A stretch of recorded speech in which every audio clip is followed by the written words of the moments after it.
Like to call to order the Town of Fraser Board of Trustees meeting at 6:01 p.m. Can I have a roll call, please? Adam Quicklin. Julie White. Louis Gregory. Katie Souls. And Brian Cirkvenick. Could I have a motion to approve the agenda? So moved. Second. Any further discussion? All in favor? Aye. Any opposed? Okay, motion carries. Could I have a motion to approve the consent agenda, which includes the minutes for November 21st, 2024? I'll move to approve the consent agenda. Second. Further discussion? All in favor? Aye. Any opposed? Okay, motion carries. We'll now move on to open forum. This is for business not on the agenda. If you'd like to speak, just raise your hand and we will give you 3 minutes.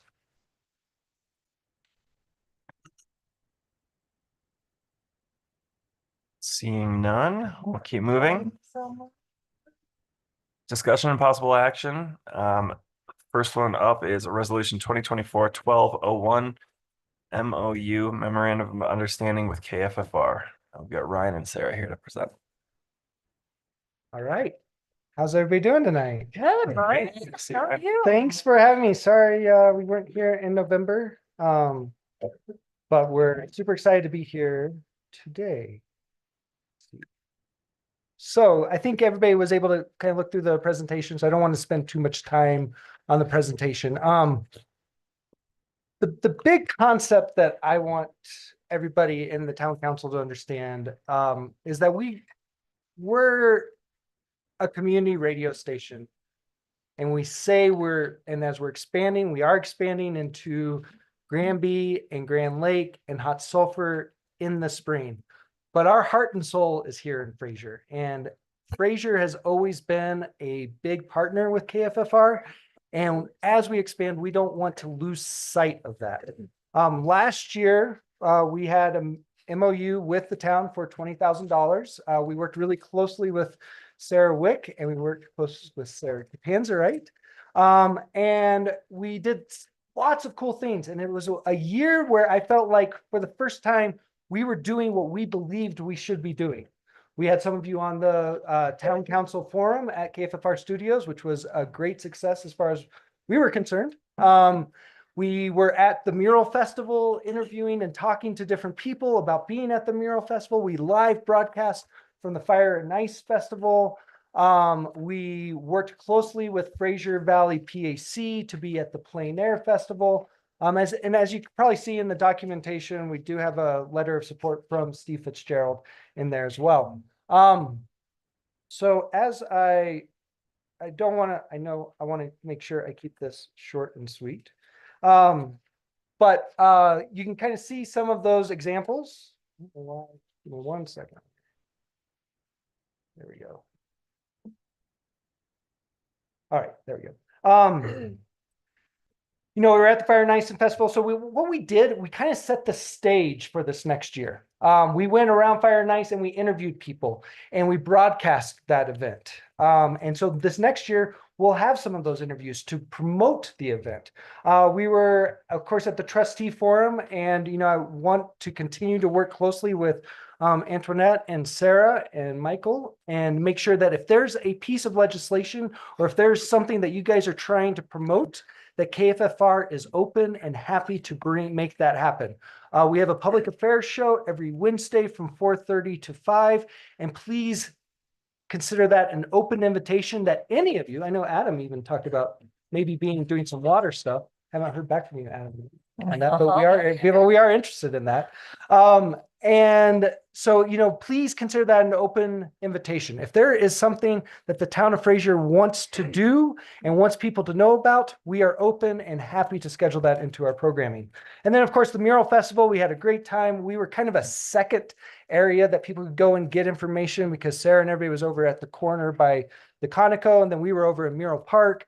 People came up and kind of learned about the Mural Fest through both of us. We were, of course, live streaming and playing music that entire time, and then announced the winners at that event.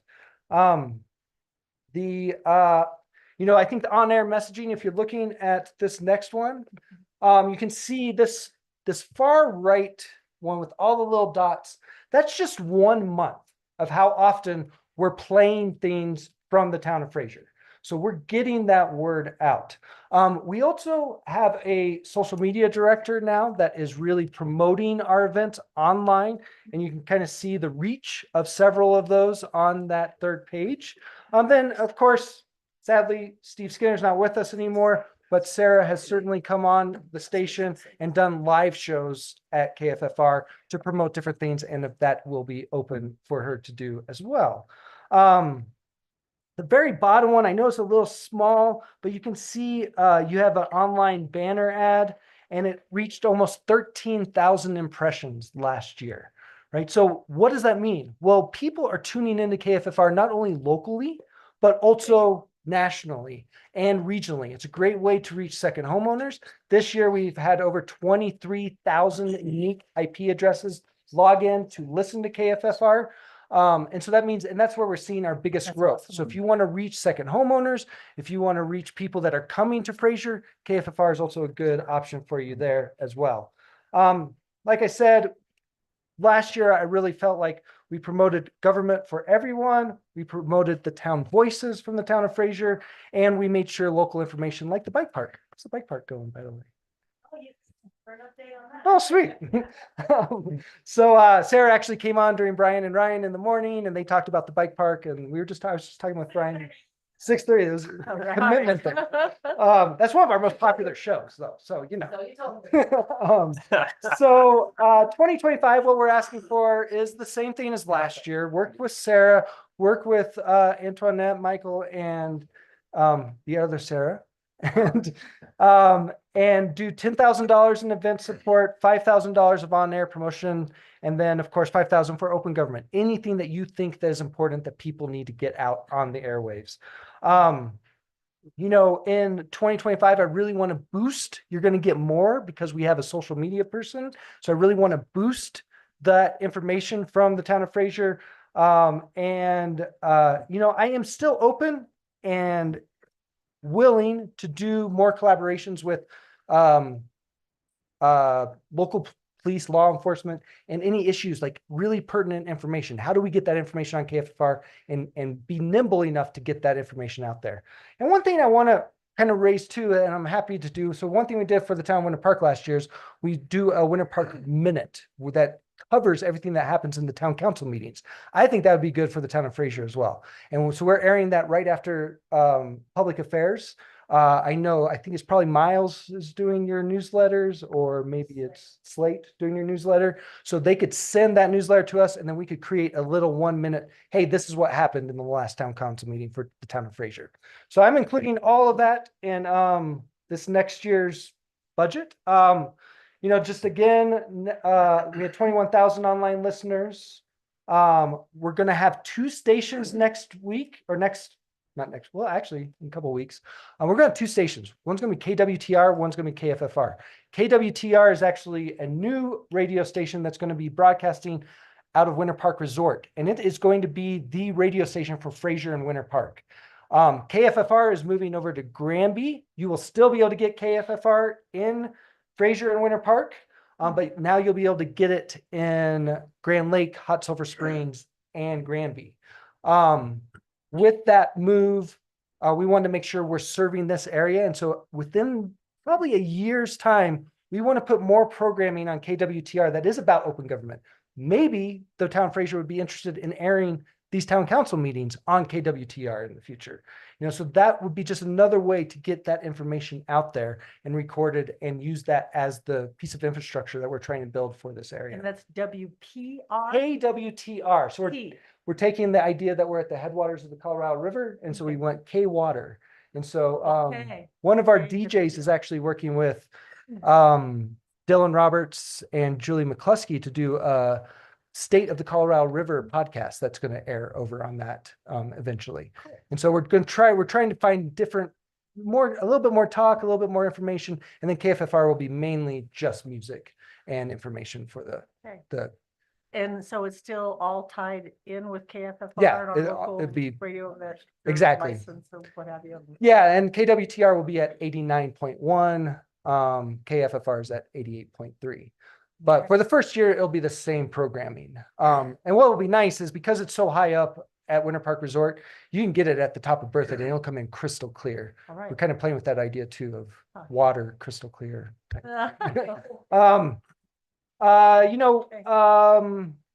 Last year we had 658,000 listener minutes online. Think about that. 43 different public affairs show. We featured Fraser 3 times. 184 peak listeners at one time listening just online. That's just online. That's not including the people that are listening here on the radio, because unfortunately we can't measure that. And we have over 52 volunteer DJs. Just came from a volunteer DJ meeting and we had over 52 people there. So that's really a unique opportunity to reach everybody. One thing I should also point out is we're beginning to build a strong Spanish language programming. And so if you want to reach that audience, we can put information on that. Nanda Useglio from Pepe Osaka's is doing a show, and another DJ Lala is doing a show. And what's great about it is they're doing it bilingual. They'll say it in English and then they'll say it in Spanish. So if you want to reach that audience at all, we're beginning to reach into that community. Last, I just want to say thank you for being such a supporter of KFFR, and I'm happy to answer any questions of what you're getting in this project or in this funding. You see a bunch of pretty pictures if you don't have any questions. Just quite, how much is Winter Park donating to the radio station? So Winter Park is giving us about $10,000. So, we're not doing any live remotes for Winter Park. We're not doing, we don't work very closely with, they don't really have anyone like Sarah over there. So we do work with the chamber a little bit, but nothing to the extent that we do for the town of Fraser. And we kind of like it that way, honestly. And I'm going to add a little bit too, like Lewis, this is more of like a contract for services rather than a donation. Does that make sense? Because they're actually doing something for the money, like doing the live broadcast and the, during the election, they held the debates and stuff like that. Yeah, we didn't apply for a grant through the town of donor advice fund for the town of Fraser, because we felt like this is where we want to be. This is the work that we want to be doing. And we've just felt that it was very successful last year and we're really poised us for next year. So on that note, let me give you just a quick, here's one interview from the Mural Festival. My name is Lindsay. I'm from Winter Park, and I've been out at the murals checking out how talented all these artists are. They have incredibly different styles. I love all the Colorado influences of, we have bears, raccoons, foxes, even some insects. A lot of Colorado influence here and artists from around the country that took that to heart with our theme. So we did that for like all the events. We have these little interviews that we're going to use to promote the events next year. Awesome. Great. Any other questions? So I guess I'm confused. Are you duplicating services? Or are you going to be running the same things on? How do you have 2 radio stations? Good question, Peggy. It will be the same content for the first year as we get the signal stabilized. What happens is we apply to the FCC for a frequency. And so in 2007, we applied for a frequency to get 88.3 FM. Our founder, Dennis Moynihan, secured that frequency and started building out the infrastructure. 4 years ago, another window opened, and these windows don't usually open because the federal government has been really putting a lot of emphasis on AM radio to keep it alive instead of FM radio. So when this new window opened, Dennis applied for another frequency.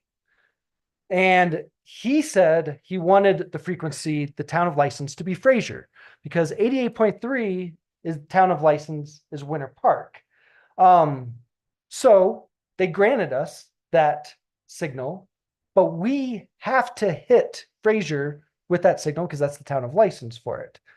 So we were like, okay, we're kind of stuck. The federal government doesn't understand that Fraser and Winter Park are basically right next to each other and are being served by the same signal. So how do we fix this? How do we still expand our communication, our reach, while still maintaining this new frequency? And so the idea was, all right, we're going to put this one over at Bullfrog, which is going to be active. We're Bullfrog's up by Iron Horse, if you didn't know that.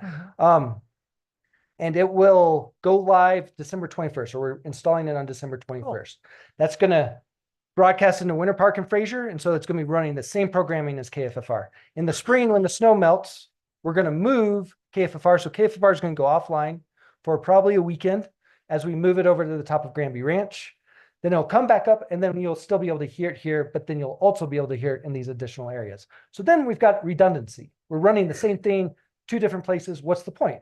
Well, that's why our board and we've been talking with other people. What should we do with that?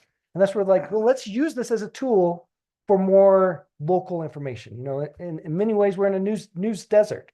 So we want, how can we highlight more information while still staying to our brand of music? So I'm predicting by 2026, KWTR will be primarily news and information with a little bit of music, and KFFR will be all music with a little bit of news and information. So what's their number? 89.1. So are you going to fill in the gap that NPR has because they just disappeared off? They're coming back. They're actually installing their stuff on Thursday. Okay. Right. Well, it's kind of hard to see how many people are tuned in over the radio, but interestingly enough, where we are putting our antenna is right next to KUNC. So we're going to be sharing the exact same box because up until this point, the radio Bullfrog. equipment that KUNC is using has been in the lift shack at the top of the quick draw lift, Okay. right next to the lift operators. That's not a very good idea. And so we convinced them to let us put our Radio Shack up there. I know it's called a Radio Shack. It's kind of funny. So it's sitting up there now. And when they were moving the equipment, they broke a line to go into our shack. And so that's why KUNC is down. But they have a telehandler coming on Thursday. They're going to reinstall it this Thursday and hopefully be up by the end of the weekend. At And then Bullfrog. at Quick Draw Lift, Okay. but using our shack. So we're also part of what's called Rocky Mountain Community Radio, and we work closely with other radio stations like KUNC. So we've been communicating the whole time, and so that's why I know everything that's going on there. Well, thank you. It was for kind all of this. our fault a little bit, but I'm not going to take most of the blame. Yeah. Because I think ultimately it's going to be better for them. Awesome. Any other questions or concerns that I can address? Actually appreciated being on air because it's caused me to keep my stereo at home. Oh, nice, perfect. Well, That's much better, really. No, I'm just kidding. I think they serve different purposes. Yeah, exactly. And I think we don't really have a desire to be an NPR station. We really want to focus on local news and local information, government transparency, nonprofit work, the things that are happening in Grand County. So we're really happy that KUNC is here broadcasting that NPR segment. And I think our mission is to really be hyper local and make sure that locals have that voice. Great. Awesome. You've come a long ways We have since quickly. you first plugged in. Yes. How many years ago was that? We're celebrating our 9th Okay. birthday this next year. Awesome. I hope all of you can come out. Wonderful. We're hoping for like a June birthday bash. It'll be at Granby Ranch because that's where the new frequency is going to be broadcasting from. But we're going to have a live band, pretty big live band. We're working on, it's going to be quite a party. So I hope to see all of you there, and you'll get an invitation, of course. No, we'll still broadcast out of our. If you haven't been to the current space, please come by. We've just remodeled the whole front area. Hmm. It looks completely different. Wow. We're really trying to make that more of a venue for communities. We saw a need for nonprofits to have like a medium small area to be able to conduct meetings or to conduct fundraisers. Mhm. And so we wrote a grant to kind of make that possible. Because what's nice is we have so many live DJs, we can actually have someone in the main room doing an event and still have some supervision because we have so many live DJs there. And so Grand County Rural Health has held their fundraiser there. Grand County Realtors are looking at potentially using that as a space.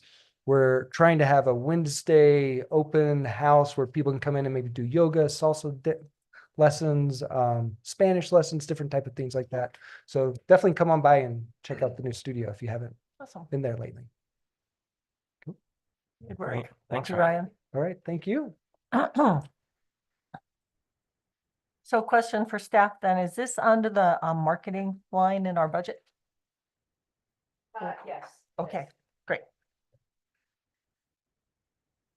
All right. Yay.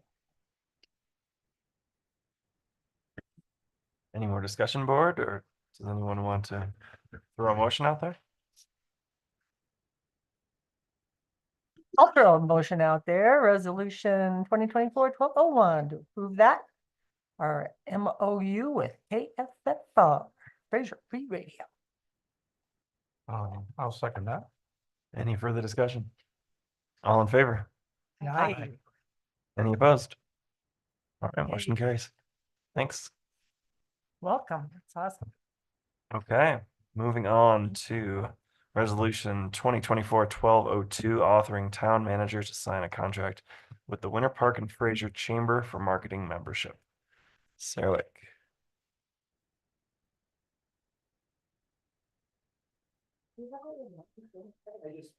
Okay, I don't need it for this one, it's for the next one. So currently we have a partnership with the Winter Park Chamber, and this is just actually looking to renew that annual contract.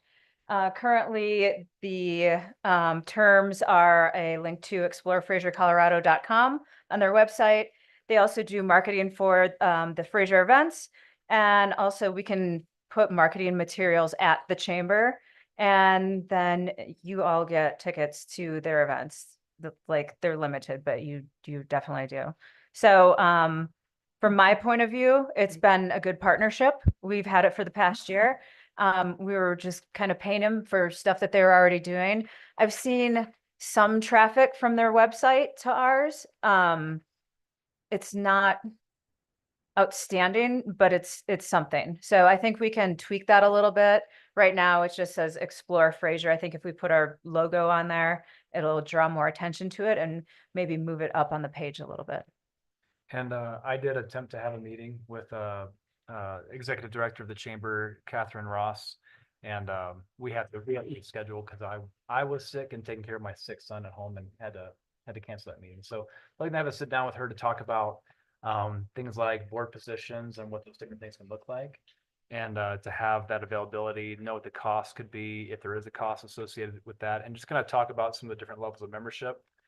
This is This is low. we're paying the $15,000, same as we did last year, for a lot of the marketing and different things they do and promotion they do for our events. Basically, they were already doing, in addition to getting our Explore Fraser link on their website. Just so you know, if we're able to look at something else that the board is interested in, which Catherine Ross will come eventually and talk, we have the freedom to amend these agreements. So I don't want you to be concerned about, this being agreed for another year before we can do anything else. We can amend the agreement if there's a different tier that we want to engage in. And 15,000 is low for a business membership, isn't it? In the chamber or For a municipality? 20 years ago. Seems to me years ago, we paid like 65,000. Yeah. It is called the Fraser and Winter Park Chamber after Yes. all, so. Yeah. I think Good. the top tier we were asking about too is a seat at the table. Yep. And that's what I'm going to talk to her about and see what that is like. I'm sorry, what was that? The top tier we were asking or talking about amongst ourselves was a seat at the table. On the chamber board. Right. And that's something that I want to have some coffee and talk to her about and kind of go through the different options. So once I have that meeting, I'll kind of organize that information and we'll have Catherine Ross come talk to the board and see what you guys want to do. Great, thank you.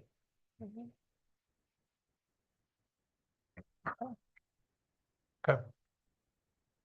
I'll make a motion to approve resolution 2024-12-2, authorizing town manager to sign a contract with the Winter Park Fraser Chamber. Second. Any further discussion? All in favor? Aye. Any opposed? All right, motion carries. Thank you. Thanks, Sarah. And we'll keep you up there Yep. with a marketing update. All right, so Brian approached me and asked me if I could come and talk to you guys every quarter about what we're doing as far as marketing. So we will start on the agenda today. We'll be going through some social media stats and analytics from our town social media and also Explore Fraser social media. And then we'll be jumping to the website and then active marketing campaigns, print and digital, and then some upcoming events and then questions from you guys, and then that'll be it. So I'm going to go through this pretty quickly. There's links in the PDFs if you want to see the full stats and analytics for this, but I just did some high level stuff. So we can, like I said, I'm going to roll through it pretty quick. And then also there's links to social media definitions, but there's some in this update too. So we just did that. So now we're going to do the social media. I'm going to use terms like net follower growth, impressions, and engagements. And these stats are going to be every quarter, and then we're going to compare it to the previous quarter. So that's what these numbers are. So first, this is the town's Facebook page. As you can see, we had 227 increase, and that's a 40% increase. And then impressions are around 1,200, and engagements were 30,000. And again, this is the town's Facebook page.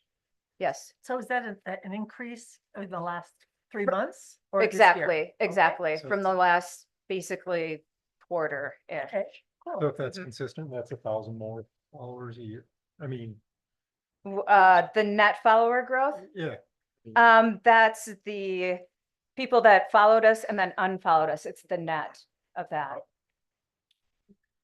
So like But that was the over a quarter, right? Hmm? That was over a quarter. Correct. So yeah, Correct. So to extrapolate, Yeah. yeah. Yep. that's- 1,000 that's people a year. pretty It's good, solid, right? yeah, At it's solid. 1,000, yeah, okay, that's. It's definitely good. And these were the top Facebook posts. Again, you can like, I don't know if you can see them really clear on that screen, but you can see them in the PDF. Let's keep going. And next we'll go to, oops, sorry. So this is the Instagram page. This is again for the town's Instagram page. And we did see a big increase across the board in net follower growth, impressions, and engagements at the official Fraser Instagram page. These are the top posts from that, that network. And I believe that first one was actually a paid ad. So I think the next time I do this, I'll probably split it up between paid and just regular posts. Next is Explore Fraser. We don't have a Facebook page for Explore Fraser, just Instagram. I just did that because I wanted Explore Fraser just to be a little bit simpler and be more visual. I find there's more interaction with the town Facebook page too, as far as just the town business goes versus fun travel stuff. So I think Instagram works better for visual stuff in general. But we did see an increase across the board in Explore Fraser, Colorado on the Instagram page as well. These were the top posts. That first one is from the Mural Festival, and then we have another one that's fall. It said something about how great the fall leaves were or something like that. And then the third one is from our photo contest.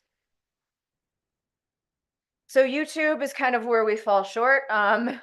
A lot of people, I mean, we broadcast live on YouTube. I haven't been using it a lot for videos besides the board meetings and planning commission and stuff like that. So that's kind of like one of the things that I'd like to work on. And that's in another slide, like things we could improve on. But that is where all of our videos live. We need better ratings. Huh? Is that- We need better. we The- need and better not videos. specifically? If everybody could do a song and dance at the end, that would be great. But these are the top YouTube videos, and the top two are live webcams, which makes sense.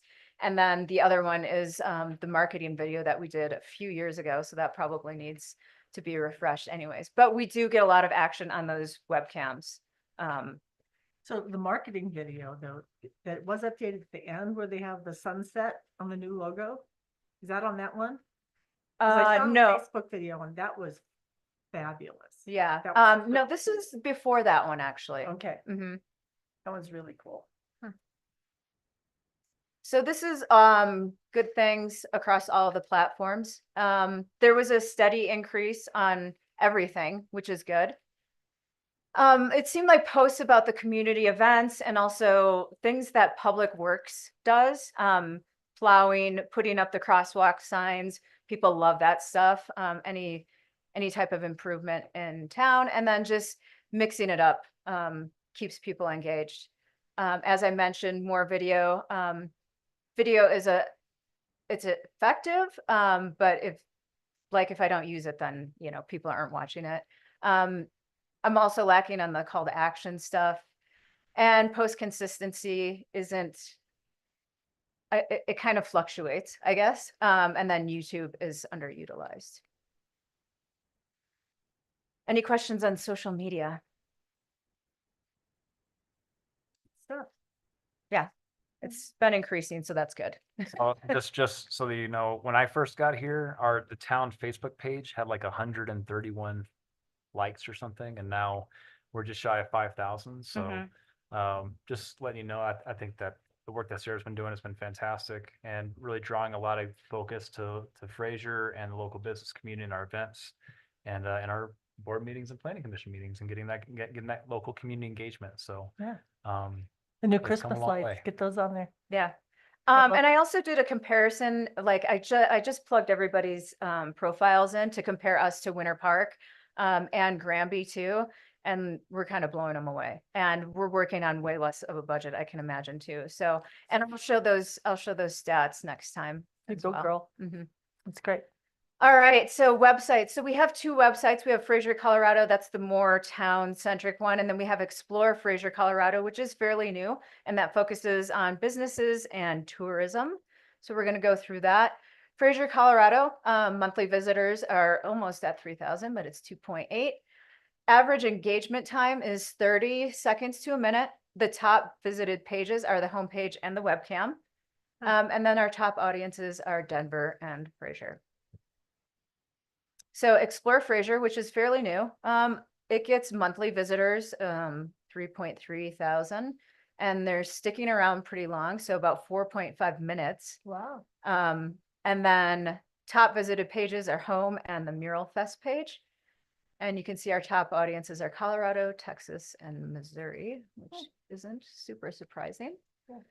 And these are the top search words on Explore Fraser. I was running the Google Analytics on our town page, but I didn't have them in time. So this is what you're going to see now. So as you can see, most people are searching for the Fraser Mountain Mural Festival or a version of it. The second highest one was Mural Fest 2024, and then Fraser, Colorado events, and then Fraser, Colorado. So people are, mainly looking for stuff to do in Fraser event-wise. And here's some good and bad things basically about our websites.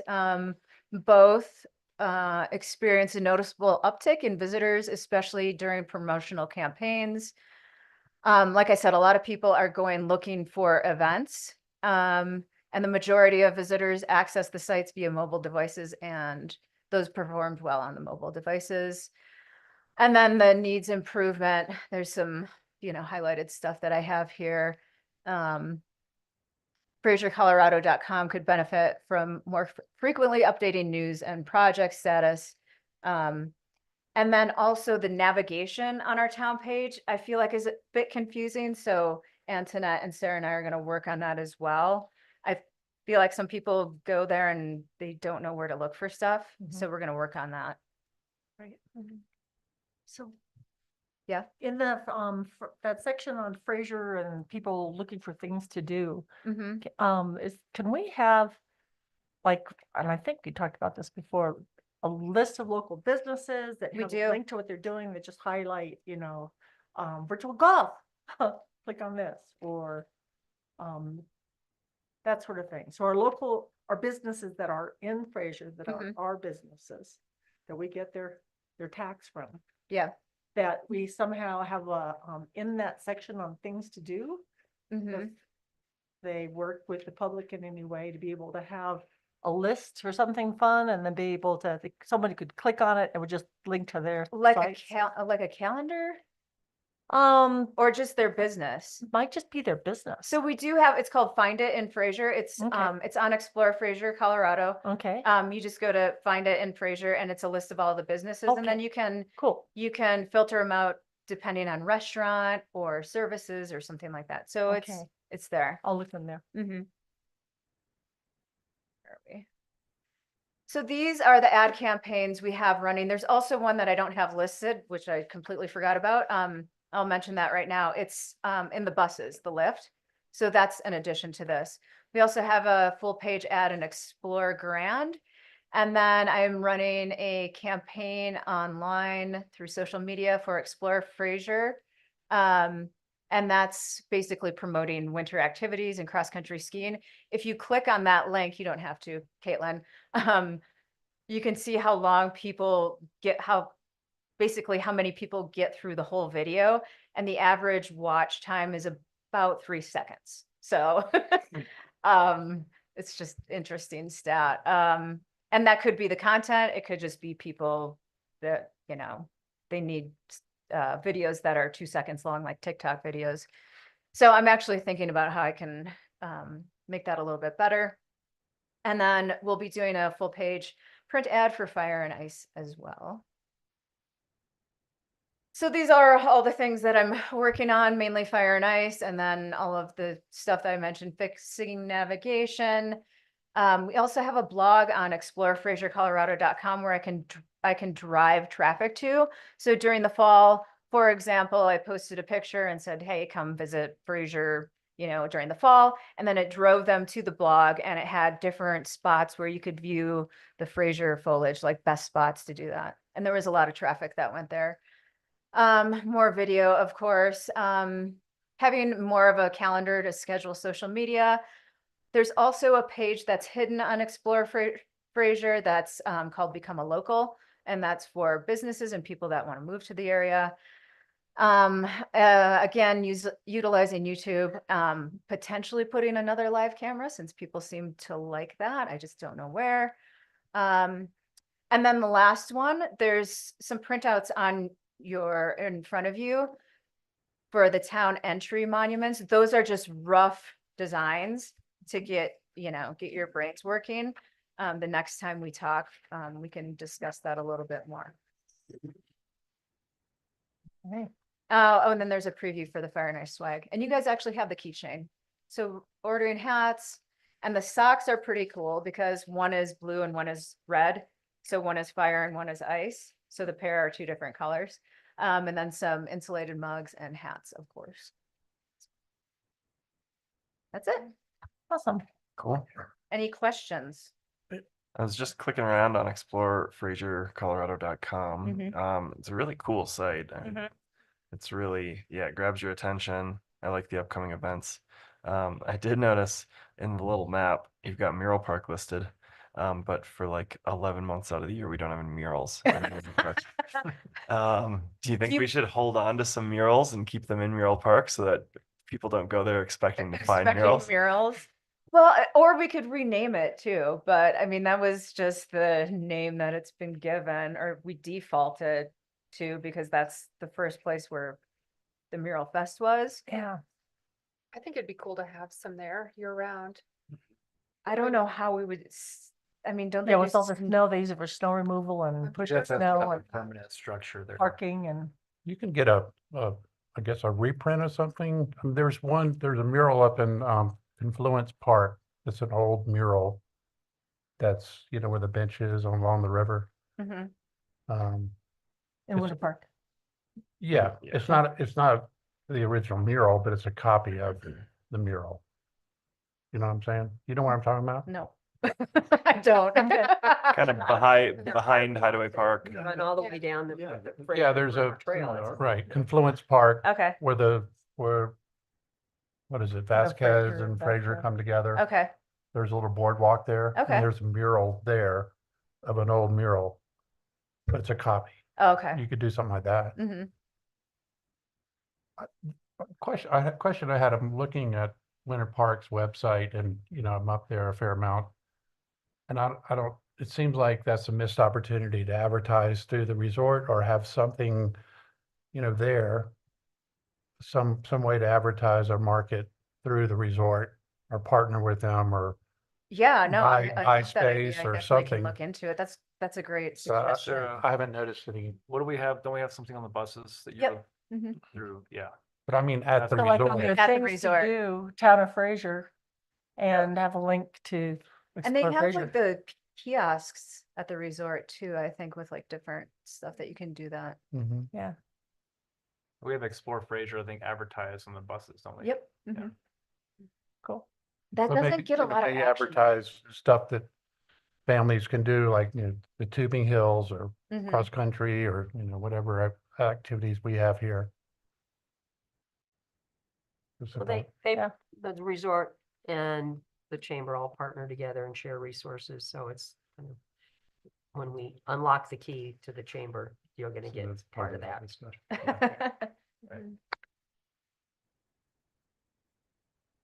Anything else? Okay. Fun stuff. Thanks for the Well update.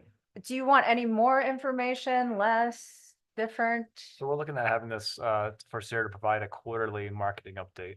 And so you'll be seeing these once a quarter. And if there's anything you like, write that Feel down free to or reach out to send me it to us too. later.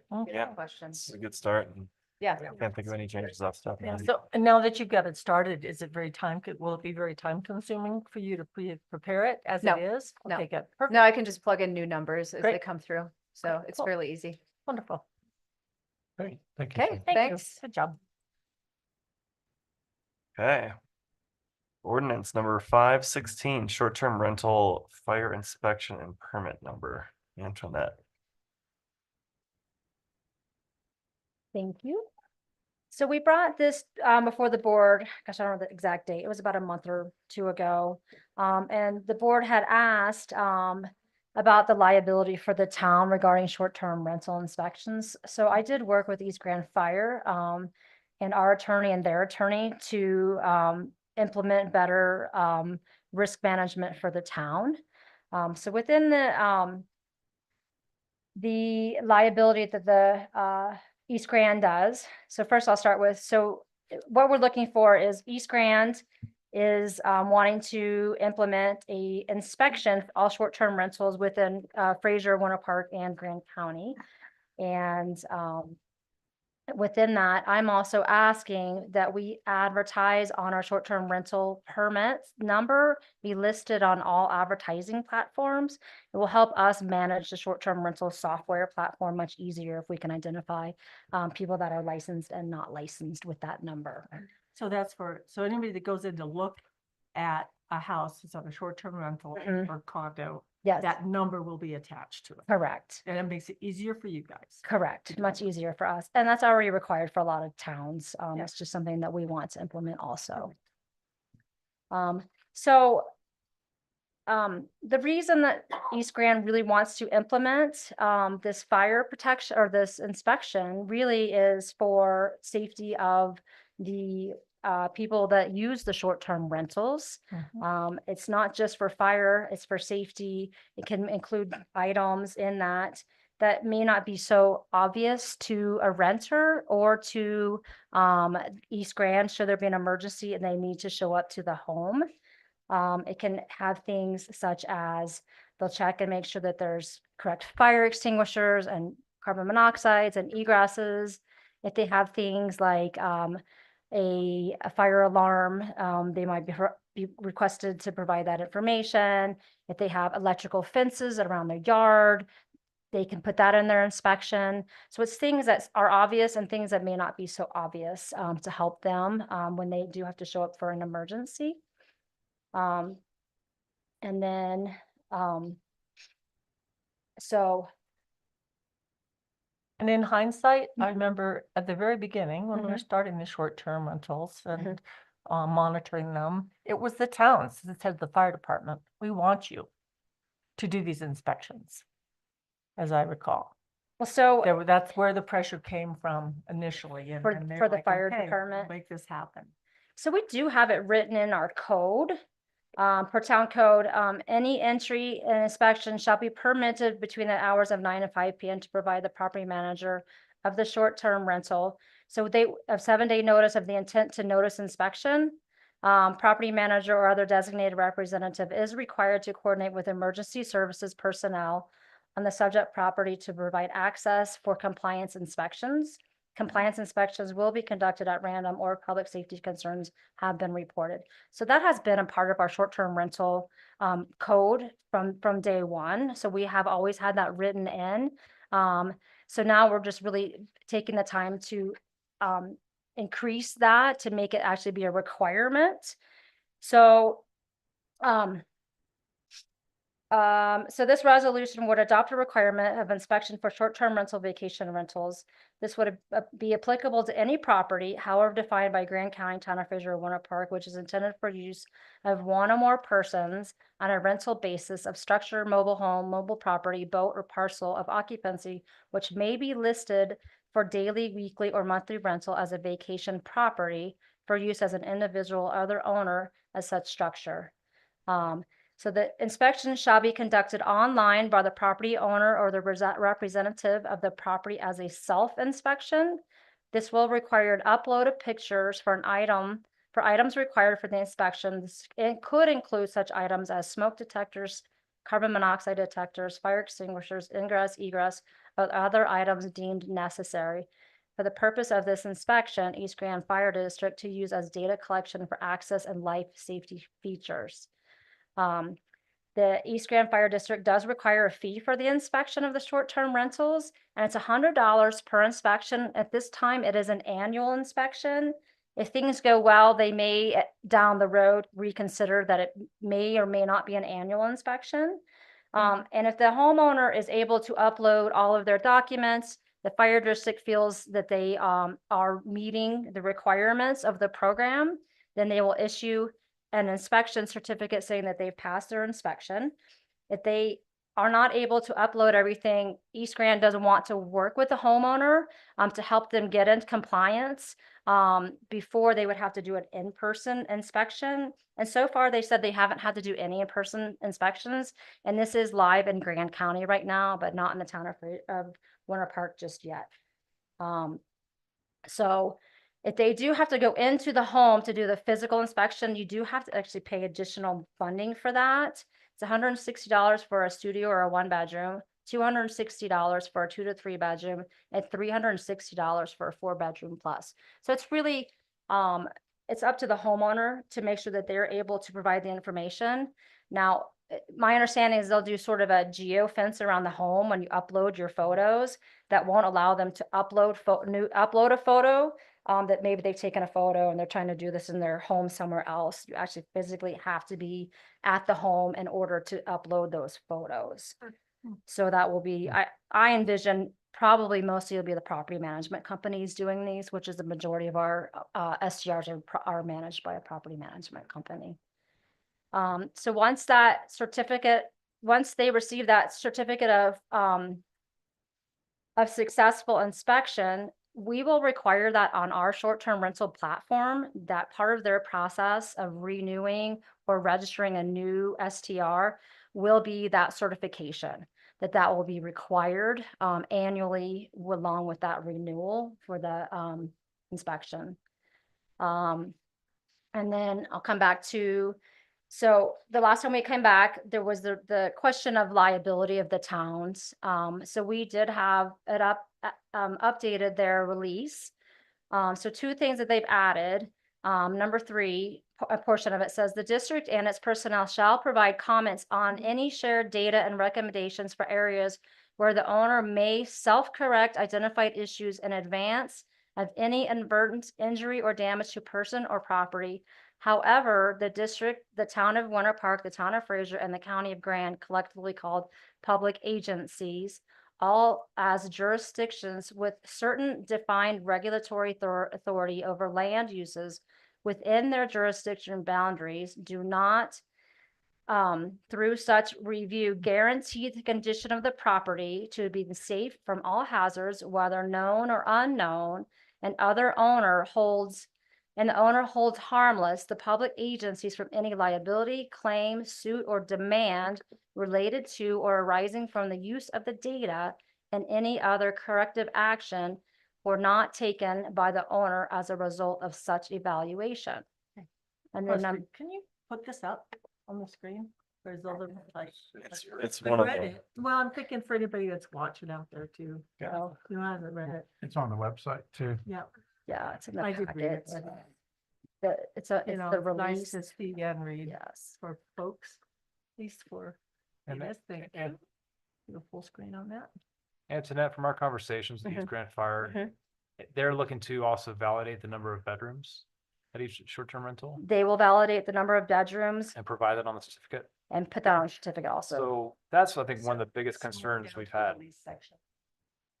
So is number 3. some rooms that were being used as closets being rented out as short-term rental rooms and advertised as such. There you So the way we'll be able to cross-reference that on the advertising to make sure that they're only advertising what they've been approved for the number of bedrooms in their STR, which I think is a great thing, because at the beginning of all this, that was one of the biggest concerns, is determining how many sleeping areas there were in an area, in a unit. Mhm. And if anything, I think this actually lowers the liability for the town by requiring these inspection certificates be provided before their registration is approved or renewed.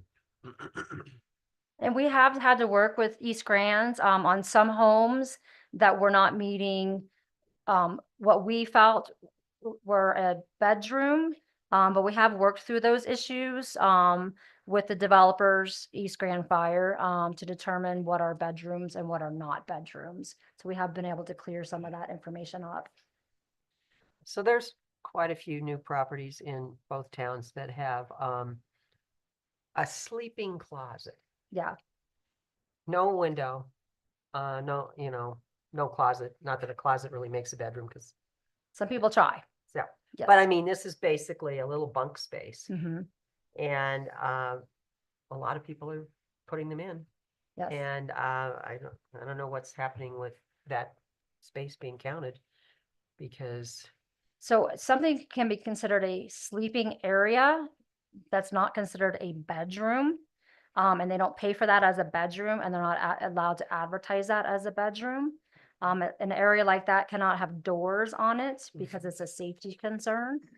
And Caitlin's been working really with East Grand Fire, because Caitlin really administers our short-term rental program to make sure that these homeowners are in compliance. She reviews each short-term rental and looks at every picture that they're advertising to make sure that they're meeting that compliance.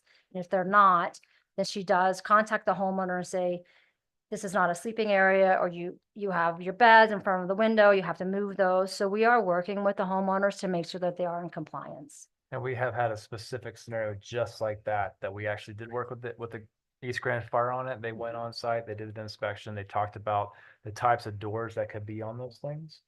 And they worked with the builders to make sure that it was in compliance before it could be approved as a sleeping area.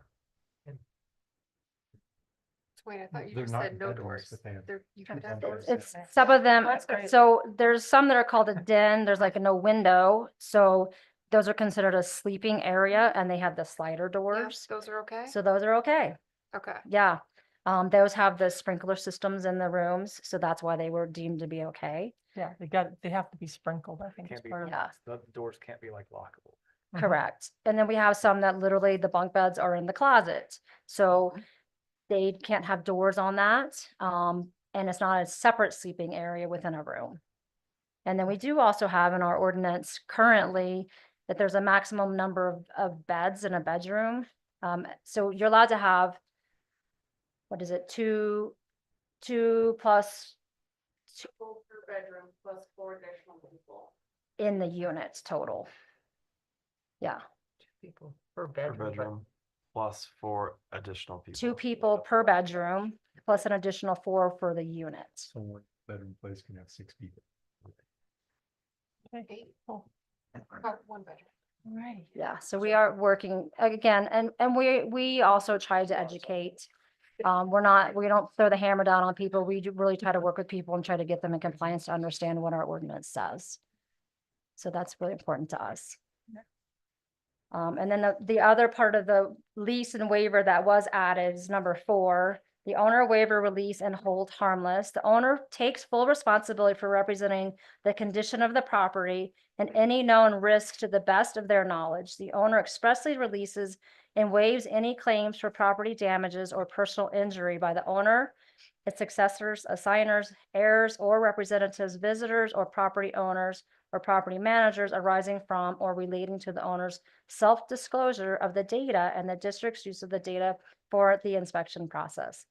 The owner further agrees to hold harmless and indemnify the district and public agencies against and from any and all claims of damage or injury to a person or property arising from or related to the condition of the property. So again, our town attorney did approve this So who- release. Yeah, that's So who's liable? Would be the owner? The owner. All What did those that who sentence that owner expressly releases and waives any claims for property damage or personal injury by the owner? To the jurisdictions. That They'll indemnify the municipalities if there's an issue on their property that results in, loss of life or injury. Property damage.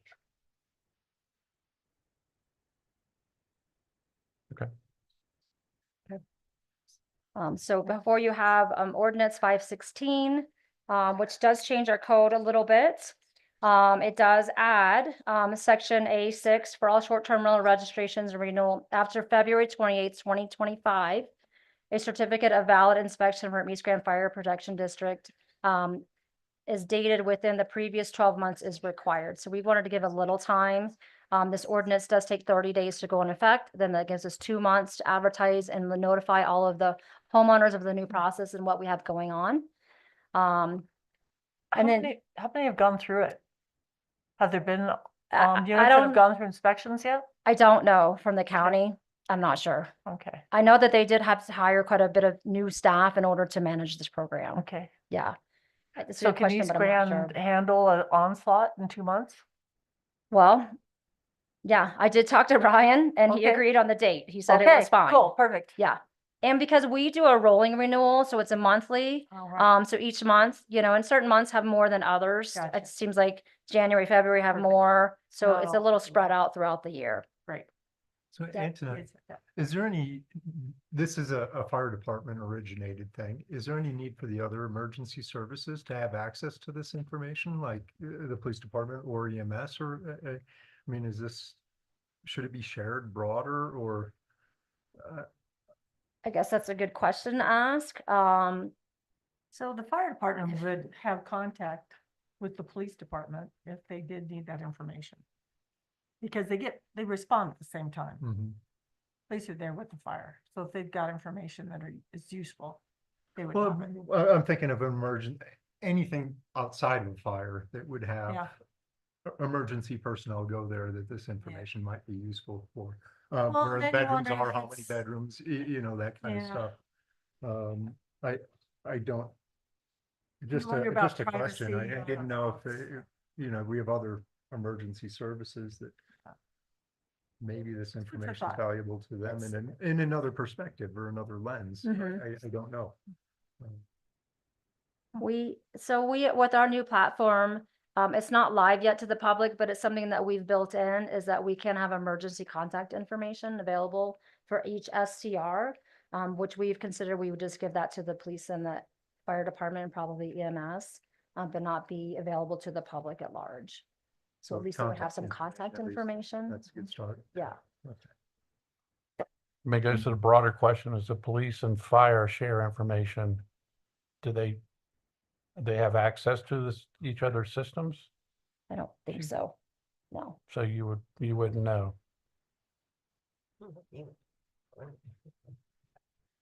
They generally will. If they see a problem, they will call us. And we don't go to every single alarm, but if there's like truly an issue, then we'll respond together. Their ability to go into a premise is significantly greater than ours is because of the Constitution, but we work together very well as far as handling different issues. And that's one of the things that we did talk about with East Grand was the privacy of the information and who would have access to it, and it would be protected.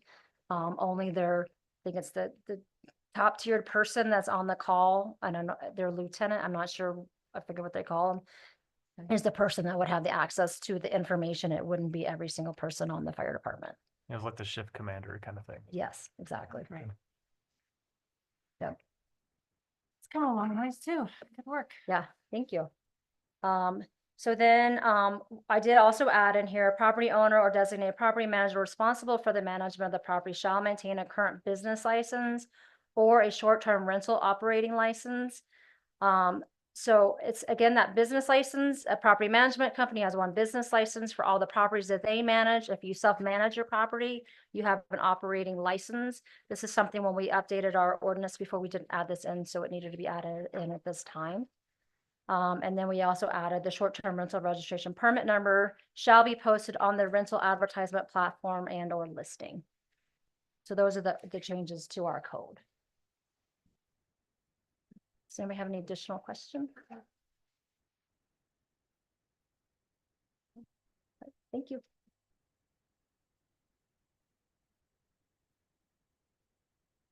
Good board. Anyone want to make a motion? I move to approve ordinance number 516, short-term rental fee inspection and permit. Second. Any further discussion? All in favor? Aye. Aye. Any opposed? All right, motion carries. Okay, we will move on to Fraser Bike Park update and construction contract. Everyone in Sarah, the room has been waiting for. We gotta guilt Ryan into staying. Good, good. Good evening, Mayor and trustees. Hopefully I've got a fun one for you this evening. But I wanted to provide a Fraser kind of just quick update on where we're at, particularly with funding, and then talk through the construction bid process and the recommended award of that process.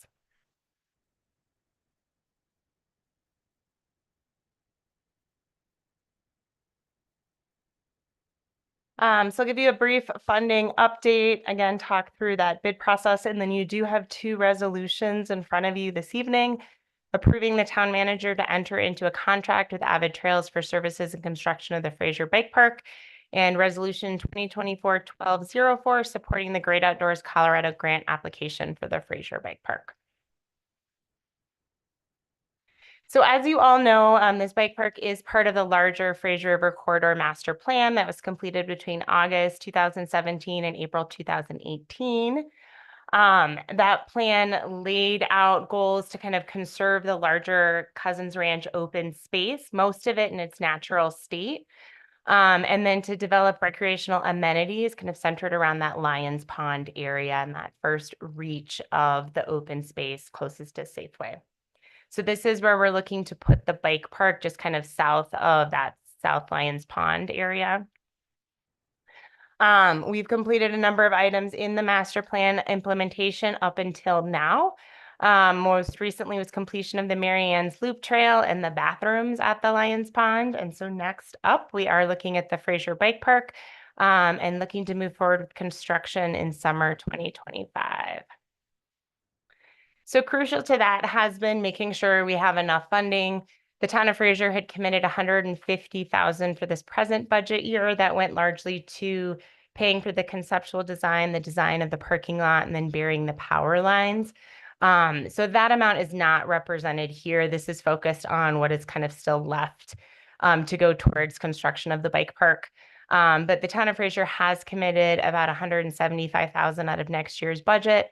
The rec district was looking to commit $50,000.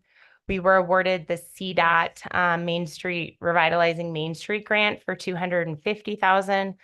Your staff briefing does include as pending a T-Mobile grant, which we were not awarded. Apparently they had 800 applications and awarded 25 projects, not including ours. But we do believe there's a lot of local funding still available through the Grand County Conservation Trust Funds and the Open Lands, Rivers, and Trails monies, as well as potentially a smaller amount from the Ground Foundation. In very exciting news, on our third attempt at a concept paper with GOCO, they have formally invited us to apply for funding this round. So I think we're in a pretty good position there. We lowered the ask substantially, which I think is largely what made us more competitive. Also having the funding lined up and being able to say we'd already put this project out to bid and some of our other funding sources were committed to spending in 2025.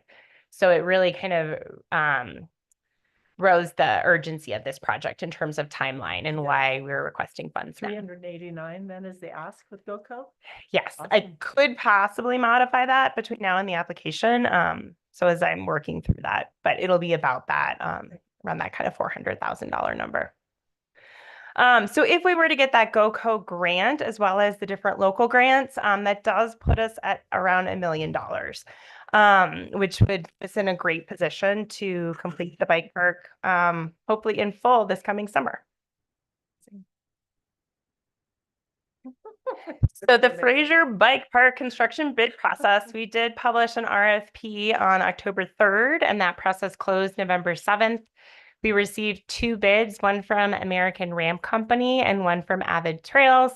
American Ramp Company, as you know, is who we've worked with thus far to do the kind of an initial community engagement conceptual design process. Avid Trails was new to the table, but they did come out and do a site visit in a snowstorm with me. And then we've spoken a couple of times since then. We had a review committee that met on November 13th to review the bids. It included Mira and Myra from Headwaters Trail Alliance, Scott Ledeen from the Fraser Valley Metropolitan Recreation District, Bob Holmes from Trestle Bike Park, a few different members of the Fraser Valley Mountain Bike Alliance, Elliot Leslie from Skinny Traffic Trails, our local trail builder, and then myself and Mike Johnson from the town of Fraser. So as part of this process, we are looking at the experience of the 2 companies, making sure that whoever we were to award the bid to would be qualified to do this project, their approach, so it was their methodology, their ability to work with town staff and our other project partners, require the deliverables, and then the timeline that they would be able to work on. Cost was a consideration. Quality, creativity, and fit of the bike park and the company for Fraser, and then references for the different companies. So I did speak with a number of communities and entities that had worked with both companies. If you've had a chance to look through the bids, they were both completed or included in your packet. They've both completed amazing bike parks. I think they would both deliver a great bike park to Fraser. People I spoke with spoke highly of both companies, so I think they really are 2 solid options. So American Ram Company, you've seen this bike park conceptual design. This is what was previously approved by the board. We did, after this was approved, kind of ask them to maybe spice up the bicycle playground and do something a little more unique to Fraser. A lot of what they were presenting in the bicycle playground was very similar to what I'd seen in some of their other work around Colorado. So it's hard to see in this image, but they did kind of do some custom mountain designs there in place of the rings. For the RFP, we did welcome recommended modifications to this based on the bike builder's professional expertise. And so because of that, I will say that cost-wise, it's a little difficult. It's definitely not apples to apples because we're not looking at cost for the exact same design. Avid Trails proposed conceptual was still within the same footprint. We asked that it retain similar elements, as that's what we had kind of come up with through that initial community engagement process. They limited the footprint a little bit, extending kind of to the southeast there, which I think is actually kind of in favor of what CPW would like to see in that site. But they did add an adaptive and beginner flow trail, which is that dark green kind of ribbon that you'll see on the top there. They've got the bicycle playground and skills area in that more kind of spring greeny color combined. They had a central hub right in the middle that they talked quite a bit about when they presented to the review committee. And I think the committee really liked this idea of having a gathering place that was meant for both bikers and non-bikers. And where particularly, parents of kiddos that were partaking could kind of stand there and see the various aspects of the bike park. They do have the asphalt pump track as well as an adaptive beginner asphalt pump track and then progressive jumps. Walking through the different components, as I mentioned, that bicycle playground and skills feature zone is kind of combined. They did have some fun elements that they suggested, potentially a mining tunnel to go through, some artful elements, and just things to kind of make it a little more unique and have some pop that would stand out. As I mentioned, they added an adaptive beginner bike skills and flow trail, and they do work with an adaptive cyclist that helps with their bike park design. It's funny, my husband is actually an adaptive cyclist and watches this guy's YouTube videos. I believe it's called the Unpavement on different kind of mountain bike trails that work for accessibility. So I think that's a nice additional feature. There's some different ideas for this central hub. One of the things I talked about was maybe having some kind of natural playground features. So kids who weren't riding their bikes or were done riding their bikes could kind of spend more time in the area, having some sort of shade structure and just kind of gathering space. I will reiterate that these are all proposals, but if we were to move forward with Avid, they would come out and do a site visit and meet with stakeholders, and we would work on kind of finalizing this conceptual design. So these are all suggestions at this stage. The asphalt pump track zone, again, with the beginner and adaptive track, as well as a main track, and then the progressive jump line zone. Looking at price, again, it's not exactly apples to apples, but I tried to provide some line items, and this is in the handout that you all should have at your spot. I have a few extras if anybody wants them. Sarah, is your presentation there? Is that in the packet somewhere? It's not. I apologize. It largely follows the information that's in the staff briefing. And then the images are all in their proposals. Okay. So looking at the line items, if you compare items like the asphalt pump track, you can see American Ram Companies is a little over 500,000.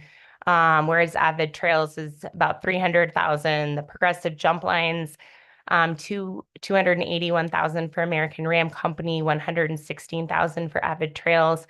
So I feel like those are the elements that are maybe the easiest to try to make a more direct comparison with. The total construction price for Avid's Trails is about 800,000 compared to just over $1 million for American Ram Company. If you do add in bonding and contingency, which are already kind of worked into American Ram Company's bid, that number, potentially goes up to a little over 900,000, but is still the lower bid. Any questions about any of these numbers? I mean, plus you're getting additional features, right? Yes. Yeah. And again, I keep saying it, not exactly apples to apples, but this did feel to the committee and to myself that you're getting more bike park for a lower price once you add in kind of that central hub area and that adaptive beginner flow trail. One other item of note with Avid Trails, because American Ram Company has been working with this and was able to give us more formal estimates off of a set conceptual design. As we would be working through finalizing a conceptual design with Avid Trails, these prices could change somewhat, which is why the resolution has an amount of not to exceed 1 million.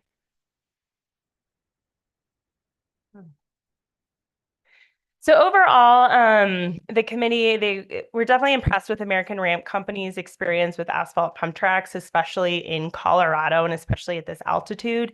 There are considerations with kind of our freeze-thaw cycles and just our weather extremes, particularly how cold it gets here in the winter. So that was definitely a plus for American Ram Company. Their conceptual design and just the process working through that though did feel less personalized than what it felt like we would get with Avid. And in talking with Avid's references about their experience with that process. Another consideration with American Ram Company is at this time they'd be able to commit to completing a phase 1 in 2025, but would not be able to complete a pump track until 2026. Once again, our ability to do the whole park does kind of weigh on that GoCo application and some other funding sources. But with Avid, if the funding comes together, they have said they do have availability to build out the whole park this coming summer.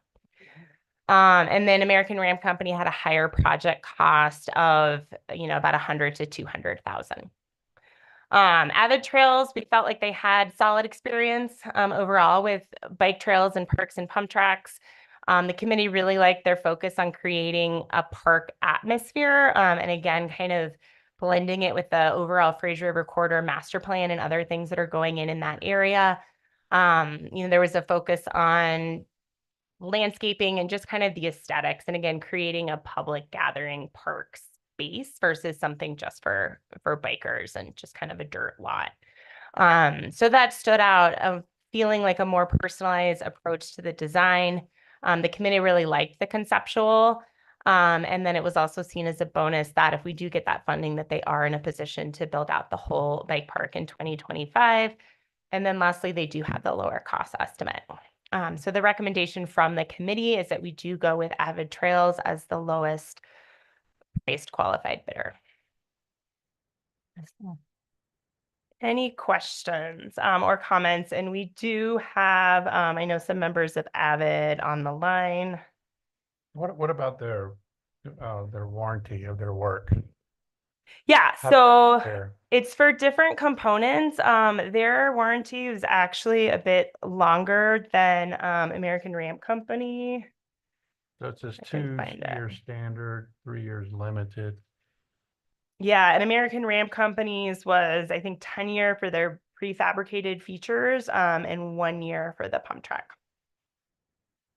One of the suggestions from the committee was that given that they didn't have as much experience or an actual pump track to stand behind that they had built at this altitude, was discussing with them the possibility of extending that warranty.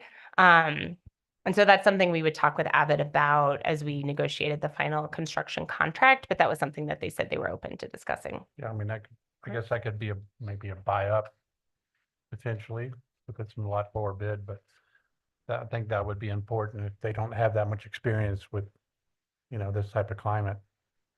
Yeah, and they have built a number of bike parks, including asphalt pump tracks in Utah. Some of them are newer. So it's hard to know if they are going to stand the test of time, and they're just not quite as high and maybe as cold as Fraser, but definitely some similar winter elements. American Ram Company, some of their pump tracks have had warranty issues with cracks and things like that in the asphalt and some drainage issues within the first year. So I know they've come out and fixed them. Unfortunately, I think with asphalt, the cracking is a possibility just because, the same as our roads that have to be repaired. So it is a consideration to make sure it's built as well as possible. There may just be some inevitable maintenance there too. So would these be used in the winter also? And would there be snow removal on these surfaces to potentially damage it? We have talked about the possibility of working with the design to potentially have maybe like a kid Nordic ski cross-country course that could go through the park. And so if there's a mining tunnel, you could ski through the mining tunnel and things like that. And then the possibility to use like the fat tire bikes, or really you could use any bike on the pump track if it was cleared. I know I saw in one of the letters for one of the projects. Yes. Okay. I am telling GoCo we will use it in the winter time. Okay. Yeah. I know CPW has expressed concerns about moose in the area, particularly in the winter time. So I have told them that if it is an issue, we would be open to, putting up signage and closing it off if the moose are being particularly active in that area or aggressive. But like last year. Yes. Yeah. I have a question, just looking at the map that Avid put together. It says general location of parking, but it looks like it's just on-street parking. Can we still fit the Yes, yeah, Okay. we would have to, I've mentioned that, we would have to design that around the proposed parking lot. Okay. I will mention too, this budget, in order to be able to move forward and to be more competitive with grant ask, we have removed the parking lot from the budget and would look to complete that hopefully in 2026. But that dollar amount is not reflected in the budget numbers for these projects. Gotcha. And sir, that's what you said specifically, we are looking to pursue with ORT. Yeah, I plan to apply and talking more with HTA. They have they feel confident that we can present a case that these are trails, particularly for I think that like adaptive beginner flow trail and the central hub area. So I think we will make an ask in the spring towards the actual bike park itself, and then we can go back in a subsequent round and ask for money towards the parking lot, particularly since that serves multi-use trails for the Marianne's Loop and the other Nordic ski trails and hiking trails in the area. Sarah, I have a question. So you're asking for $1 million. The construction total is basically 925. That gives us another 80,000. But we already have an $80,000 contingency in there. So we're actually doubling the contingency. So part of this is these prices will be finalized once we determine exactly kind of what elements are involved in the bike park. Because again, they provided us these estimates based on their kind of proposed conceptuals. So that's part of the reason there is, and I didn't include these in a grand total at the But bottom. isn't that what a contingency is for? Yes. Yeah, to an extent. So it is increasing the But contingency. yeah, so adding another 80,000 undefined on top is. What I was going to add though, yeah, there is also a line item higher up for design and pre-construction. So the amount that we would initially sign a contract for would be this kind of 23,800, and that would be to finalize the conceptual design, to work through any grading or floodplain permits that the town requires, their site visit out here, defining the construction schedule and getting that finalized estimate. And then to be determined would be if additional consultant fees were needed in terms of kind of that civil engineering and the drainage and stormwater analysis piece. So that is part of that. So once you add that 51,000 on, you're getting close to $1 million with the current 10% contingency. And just to further clarify, in terms of next steps, Should be in there then. Well, and this was, my numbers that I put together off of Avid's numbers. There would be two different contracts. So we would sign a contract for the pre-construction pieces. Mm-hmm. And then once we had the finalized numbers for the construction, we would sign a second contract. So we're not just telling Avid. If it's within this. Yes, If we're not it's just not telling. within that, it would come back to It us. would come back. And we start the process over because. No, I mean, I think, so we'd sign the initial contract for 23,800. If we need more money towards some of these consultant fees and whatnot, there are some challenges with this site based on the high groundwater, the Fraser River being right there. So we really want to make sure we don't have sediment going into the river, that we're properly addressing drainage and that they're importing the materials that they need, and that they have a strong awareness of the soils and dirts and whatnot that they're working with. So say we end up with this 51,000, then there would be another 950,000 that we could sign a contract for without bringing it back to the board for the actual construction piece. Does that make sense? Yeah, with that not to exceed $1 million. Yeah. So is it typical to pave a pump track? I thought most of them were dirt. No, No. the pump tracks, if you look through like American Ram Company's bid, they've done asphalt pump tracks all over Colorado.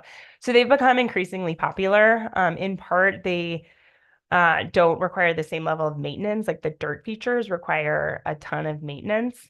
They can be used by, in addition to mountain bikes, by other wheeled devices. And you can use them for longer because you're not waiting for the dirt to dry out like you would be with a dirt pump track.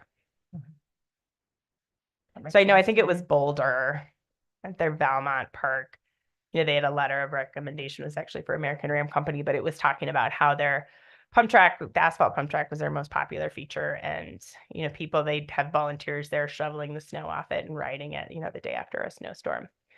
So it just provides more usability than the dirt. What's the life expectancy of that? That is a good question. I mean, I think it lasts. Avid, would you like to chime in?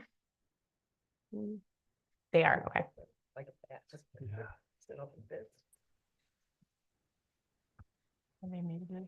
We got to redo it in 3 years or 5 years or 10 years? Hi, everybody.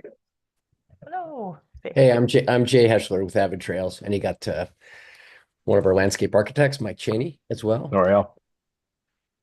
It's a great question. We've built pump tracks over the last 8 years, and we think that you get 10 solid years out of them, but we also think that probably doing a recoat, a surface coat on the asphalt every 3 years is a good idea. And so we think that could probably extend it to last 10 years, no problem. So what kind of underlay do you put under it? So we build the pump tracks out of typically road base, state approved road base. So like half-inch minus, compacted in lifts. And so basically what is underneath your asphalt roads. And then we put 4 inches of asphalt on top of that and compact that. So it's a nice thick layer of asphalt on top of the compacted road base. Okay. One thing that pops to my mind is our local river trail, our local trail that parallels the highway. Rodents burrow across underneath, and then they create tunnels, and then the asphalt collapses into that and creates gaps. Wow. So it undermines. Yeah. We'd recommend we'd want cats on site to take care of those roads. Now you're going to say just eliminate all wildlife. No, Yeah. One of the other things we've been talking about too is almost doing like an asphalt turn down curb around the edges to help with some of the particular erosion concerns and things like that. And I think that would eliminate some of those rodent issues. You're talking about voles. Probably, yeah. How much does that overcoat cost if you do it every 3 years? What's the cost? We have a local company that does it. Yeah, my partner who is head of construction, Justin Lax, was not able to get led onto the call, but we can answer that question for you with a little research. But I think it's just like a seal coat they put on a parking lot. So it's not they roll it on. It's not a complicated process. Okay. And there's a separate version of it too, which is called fog coating, which is kind of a lighter coat that's added. Then I know they do both versions with a lot of BMX tracks across the country where they add like a grip additive to that tar compound that adds a little bit more texture to it. Yeah. How often do we have to repave the Winter Park Fraser Trail? It hasn't been. How often do we have to repave the Fraser to Winter Park Trail along the highway? Just when I didn't think I needed Paul tonight. Paul's online. Oh, Paul is online. I don't think we Paul, can repaved you it. answer that He question? was too dedicated We to really just- skip we the just whole meeting. recently did I think a mill and overlay on that, or how we just crack sealed it. Paul, do you have a answer to that question? So we haven't done a mill and overlay on that. We've only done crack sealing it as far as I know in the recent, at least in the last 3 or 4 years. And it was constructed a long time ago. And the biggest I know we problem. have done mill and overlays over the lifespan of it, but I don't know the last time. Yeah. Well, and conversations that Sarah, maybe you can expand on this a little bit, but GoCo really likes to fund some of these more asphalt pump tracks as well, because they do extend the last longer. And they also provide for the multi-use. So people with scooters and different things, they can take them out there versus the dirt tracks, which is very much you need to have, some type of bike. Longboards. So you could have roller skates. You can have a variety of things on there. But, Yeah, we have a lot of people skating our tracks now, skateboards and roller skates. It's pretty fun. Oh, cool. Is Yeah, and the This and- asphalt pump tracks and the prefab kind of ramps and features are more expensive up front. But again, if those are all done with dirt, it's just a ton of maintenance Yeah. that you're then spending the money on. Yeah. In the years to come. And we'll be looking at annual maintenance costs for the dirt. Especially during mud So- season. Is this for non-motorized Trench. or like I'm thinking about electric skateboards with the, the mountain ones with, Like the one and, wheels. and that. I would say non-motorized, but I haven't honestly thought about it. Wheel things, Yeah. there's such a new, I mean, I That's don't even something know how that to qualify. we'll it. have to take a look at. I mean, there's so many different products out there. They're all power assisted, I guess. Right. Okay. Yeah. Not sure what I'm asking or That's, where I'm that's, going with no, it. that- But it just, it was a big future question. balloon. I'm gonna say non-motorized until you tell me differently. Yeah, it works for me. Mhm. Of course, I'm a senior citizen. We want to go to the pump track. On their electric bike. Yeah, right. The, Okay, awesome. I'm getting into nitty gritty because this is just it's not set in stone, but the dark green adaptive beginner skills flow trail it's not a loop. So I'm just wondering, is the width going to be wide enough for two-way traffic, or is it going to be a one-way trail? No, so there's a yellow trail system shown on that diagram, which is all the kind of multi-directional trails. So those become the return trails for that. Okay. So It it is kind of one hides track. under, yeah, it kind of hides under those arrows for the central hub there. But the goal is really like anytime someone's going or moving between spaces, they're always kind of passing through that central hub space. So there's always this check-in with parents and stuff like that happens along the way too. Gotcha. That's great. I love it. Okay. Anything else, board? Let's open it up to public comment. Anybody here want to make a comment on this or either of the proposals?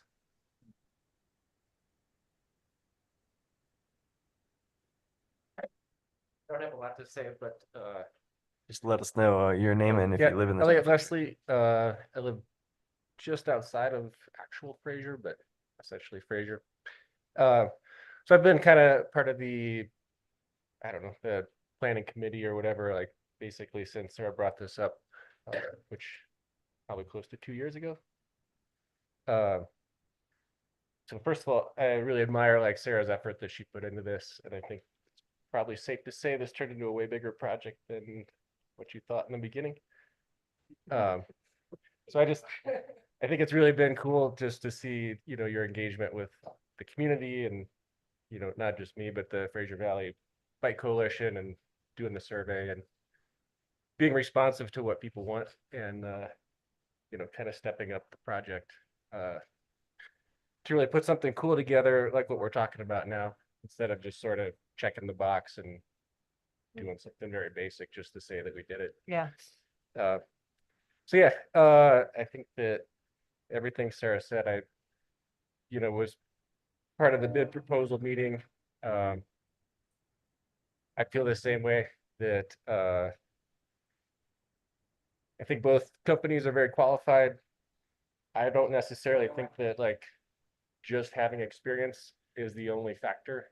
And I think that probably a lot of us here, we all live here, we see challenges and we figure out how to solve them. And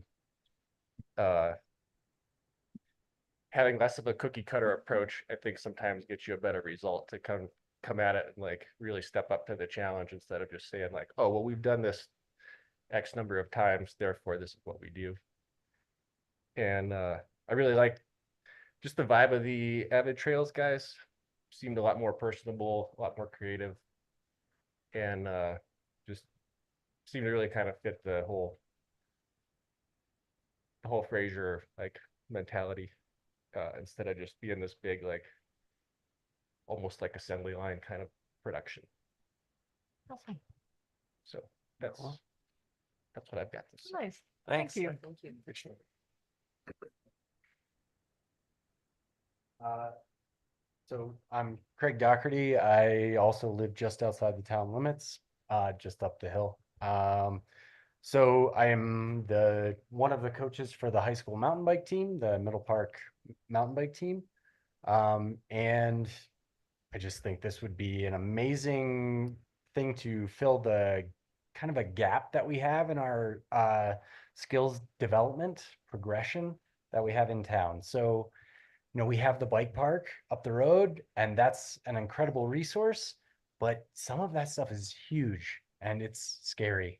And then we have an incredible network of mountain bike trails all over town, but it's not easy, right? But this bike park is a stepping stone to get from those trails, that single track, to kids and adults that can ride at the bike park, more confidently. So I think it'd be wonderful for the community and Awesome. people coming here too. So thank you. Yeah. Great, thanks. Anybody online?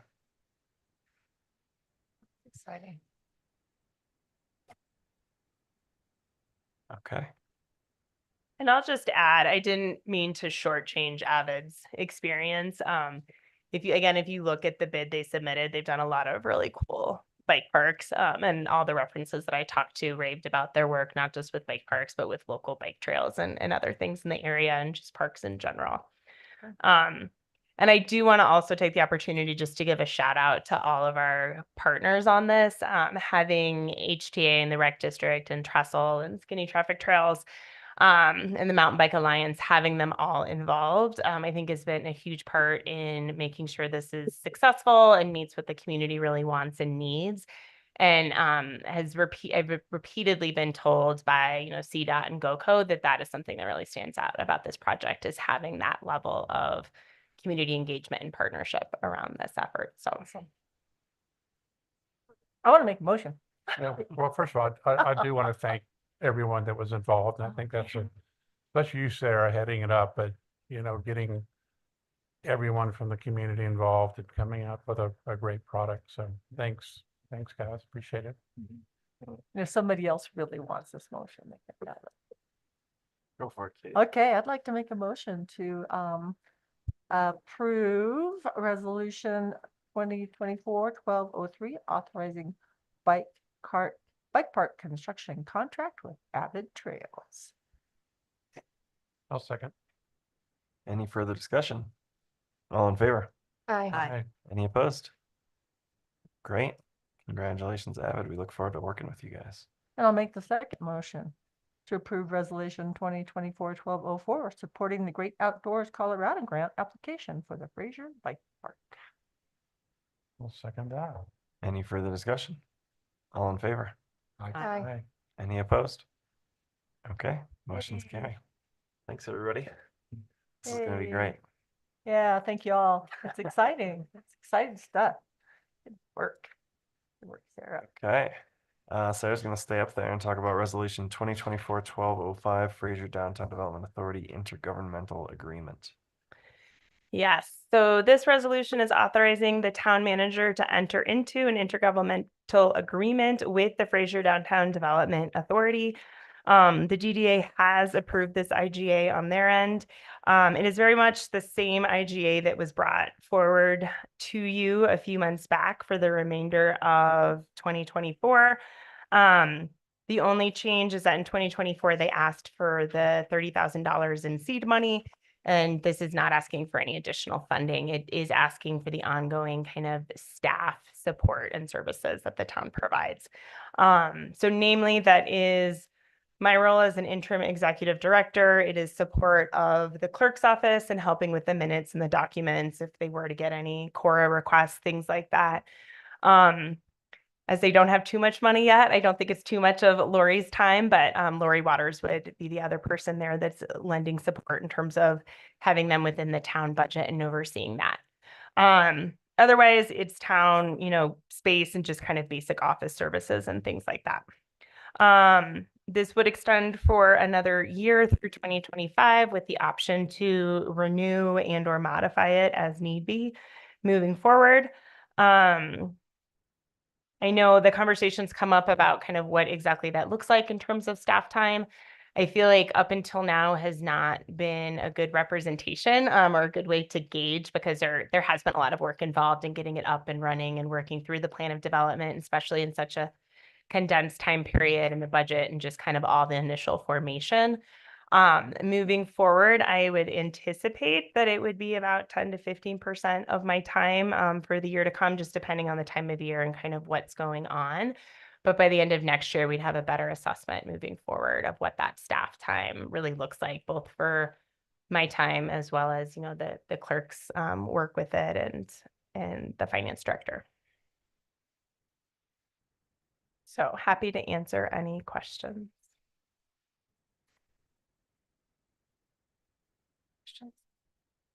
I'd like to make a motion to approve resolution 2024-12-05, authorizing the town manager to enter into an intergovernmental agreement with Fraser Downtown Development Authority. Second. Any further discussion? I'm only in favor if we track all in-kind donations, because I think if we start exceeding certain thresholds, we need to start thinking about if they need an employee or if we need an employee and stuff like that. So I think we absolutely need to track all in-kind donations for this so that we can make proper decisions moving forward. You want to modify your motion to include tracking? I will modify my resolution to improve accountability and tracking of the time contributed to the Downtown Development Authority. Is there a second? Second. Any further discussion? All in favor? Aye. Any opposed? Okay, motion carries. Thank you. Thank you. Okay, resolution 2024-1206, 200 Eisenhower lease agreement. Michael. Thank you, Mayor. So tonight, this is typically a resolution that goes with several others that are usually in the budget, one of the many budget resolutions for our different agreements we have. So this is a lease agreement for 200 Eisenhower, which is, I believe now is called Leading Pawn in Earth. Used to be previously called the Dog Paw, if I have that correctly. It's the cabin, the very small kind of log cabin that's when you go back across the railroad tracks, your first building on your right. We've had some maintenance issues with this building. We are looking to replace a water heater in that building. That same water heater, just to set up for the next thing I'll say, is it is something that we can use for other buildings. But we've had, because of the condition of the property and seeing kind of how it's kind of leaning and how some of the foundations are breaking, we did have our town engineer Merrick do a preliminary structural assessment of this building. And based on that structural assessment, they believe that one, either major renovations need to be done to this building, or to just redevelop the property. So Merrick does feel comfortable that we could continue the lease for this building through the end of next year, but after that, to look at making that decision between redevelopment of the property or making the improvements for the foundation and structurally for the building, which we can present to the board later on. But I wanted to make sure that we had that due diligence done before we brought this resolution to you, as is typically with the budget. So in the resolution, it does talk about the Merrick inspection that was done and the recommendation that, you know, if you do want this to be continued to lease, we can continue to lease to the end of next year, but they don't feel comfortable safety wise for anything longer than that. As we, you know, promote the health and safety, especially for the buildings that the town leases out. Yeah. Do we own the building next door, the old post office? No, we don't. It did recently sell, I think, change hands in the last year or so. And that's just being used as a residence, is my understanding. Okay. EMS, which is next to that, they are looking to relocate, and they're having some discussions with some local property owners to try to iron out some of the details there. But they're definitely looking to relocate from the space that EMS currently has there. which could provide for an opportunity in the future as well. Who owns that property? The one next to, No, the EMS property. EMS does, I They believe own it. I believe EMS owns the property. Grand County EMS. Mhm. Is that is that a cabin? Is that a historic building? No. It's not, but it has become apparent that the logs on the building are actually do have some value. So if we were to repurpose some of that wood, which is something we can work on, there may be some creative ways to repurpose that wood in a way that helps provide some of the historic nature of that building and some other places like parks or park benches or something like That's that. on 200. That's The one I 200. have a question of. It does lean. Yeah. Has a little lean to it. Yeah, I bet it was built in the 20s. And it is a Maybe. very old building. We do have some thoughts for that property that could be a great use for the town, Yeah. for a variety of different things. But Oh, yeah. Right. really looking at just for this lease, we feel confident that it's safe for the next year. But anything after that, our engineering consultant would recommend vacating the property and looking at redevelopment or major renovation to the property. I mean, could we use it some purpose for some type of facility for the railroad? I'm thinking, I don't know.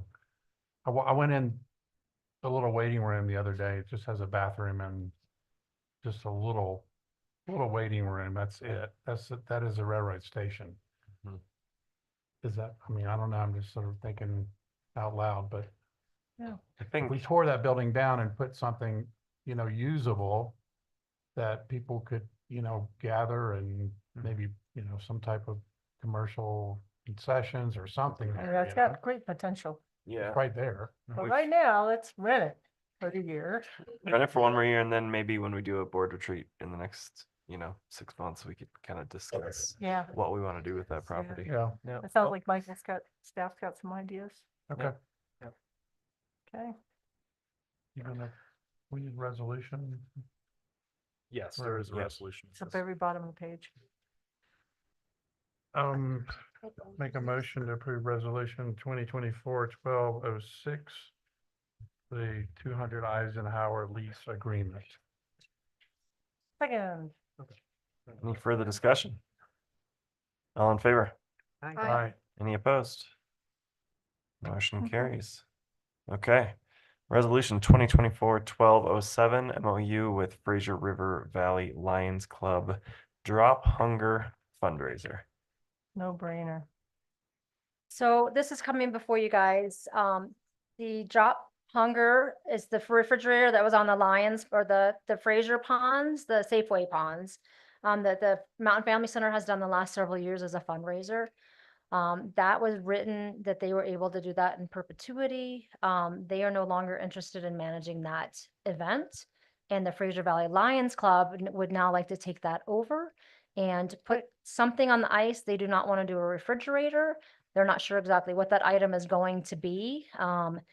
So they're coming back. They would like to continue this event. Again, they haven't quite figured out what that item will be, but they have been in contact with the East Grand Fire District that they will place the item on the ponds and then they will also come back and remove the item. It's a great event for the fire district to do some practice drills on the ice. And the Lions Club, they do carry an additional insured with us, with the town, because they do other events with the town. So that would be insured to cover the town on that. And then Warner Park Ranch would have to also agree that they would be okay with this. I have not been in contact with them yet, but the fact that they've allowed the Mountain Family Center to do this the last several years, I don't foresee that to be an issue, but I will contact them if the board approves this. Right. I'll make a motion to approve 2024-1207. MOU with the Fraser River Valley Lions Club for the Drop Hunger fundraiser. Is this something that we should, I mean, perpetuity? Should we limit it to 10 or 20 years? The resolution is in perpetuity. MOU is, but it can be canceled with a notice of 30 days by either party. You got it. Okay, so Can we, not perpetuity. can we add a condition to this that it is something Yeah, eye-catching in a positive way. yeah, the staff needs to Other be than able to a- veto the item if it's objection. Well, my guess is the Lions Club wants to make some money off of this. Well, that- And how do you- they're all senior citizens, so there's nothing gonna be anything obscene. Could it be like a Well, I'm moose just or a saying that- bear or something? Yeah, the fridge was like painted by school kids, which is cute, but it looked horrible from a distance. I think. They caught your attention. I'm like, what the heck is that out there? But like in a trailer park kind of way. Hey, it's Fraser. Yeah. Like maybe a moose or a Okay, I bear. withdraw my emotion. Somebody else has got to do it and do what you want with it. So I would suggest adding a condition that at least town staff has approval of what the thing that drops through the ice is. Okay. But I can't make the motion. Okay, I'll make a motion to approve resolution 2024-12-07, a resolution authorizing the execution of a memorandum of understanding between the town of Fraser and the Fraser River Valley Lions Club as modified by having staff approval for what the item is going to be dropped. Second. Any further discussion? All in favor? Aye.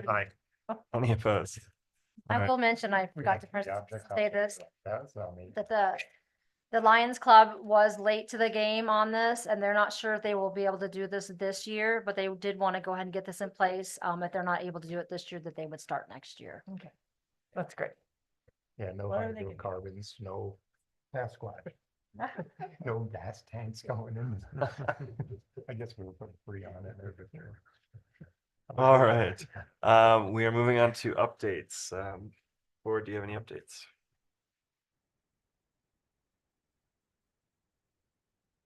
New fire department had their or their ribbon cutting today. Yeah. Katie Souls and I were there. Oh, nice. So that was pretty cool. Got a tour of it. The South Station. It's so much bigger than I expected it to be. Is it The nicer than inside. Granby's? No. we have this our is own the- this- malt shop? It's much more architecturally interesting. Yeah. It's different. It fits No soda shop? on that corner. Malt shop? No, but they have a lovely Same. quarters in the downstairs, and they have, Okay. this is different, they have a bay that includes Grand County EMS. Oh, So they're that's nice. sharing the Oh, space cool, with cool. EMS to some degree, so Good. they'll have an ambulance in there, and there's also rooms, quarters, lodging quarters, and EMS will have one of those also, one or two. Excellent, excellent. So that's great. I heard 3 EMS vehicles and 4 bedrooms Okay, for EMS. Wow, Does the great. resort have any of those facilities on site, or is that, this is what it is. This is I mean, theirs. there was nothing there before though. Never, nope. There's a parking lot before. Yeah. They were there's saying fire today that hydrants, yeah, but it's been in the planning stages for 40 years. we don't need any parking. What's that?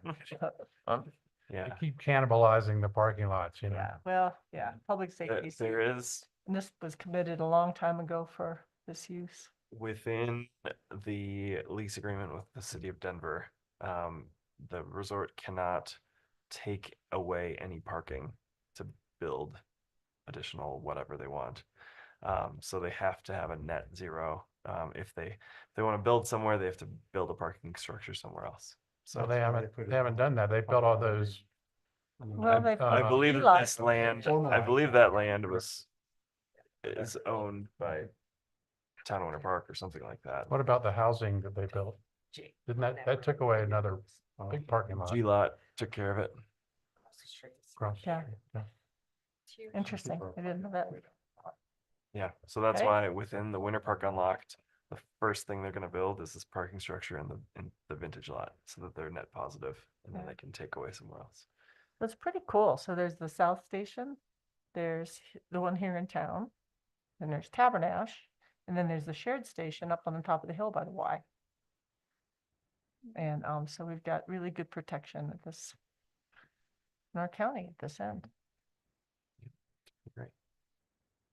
So our insurance rates are gonna go down? Wouldn't that be nice? I asked Guy that. I said, Guy, your insurance rate's gonna go down? He said, I sure hope so. It just won't go up as fast. We won't be at the 50% mark every year. Got a few updates, Mayor. Okay. Most of you, I think, are aware of this already, but the low-income housing tax credit that was applied for St. Louis Landing was not awarded. We will be taking a look at that, and depending on how the development agreement negotiations go, we'll look at reconsidering maybe some changes to that if that's something the board wants to continue to do, is pursue LIHTC, in addition to maybe adding some more buildings to get some more units in that LIHTC application. The number of units was the biggest concern, along with proximity to other awards for LIHTC, which includes the Mill Avenue Apartments, and the project that was approved in Granby that had over 60 units there. So Building D would not be looking at being included until it is funded, I think, through low-income housing tax credit. For all those listening, the meetings, this is the last meeting for the month of December. And we'll be coming back in January for January 8th and January 22nd will be the meetings for the town board meetings in January, which is staggered on opposite weeks. So just something to make note of. Okay.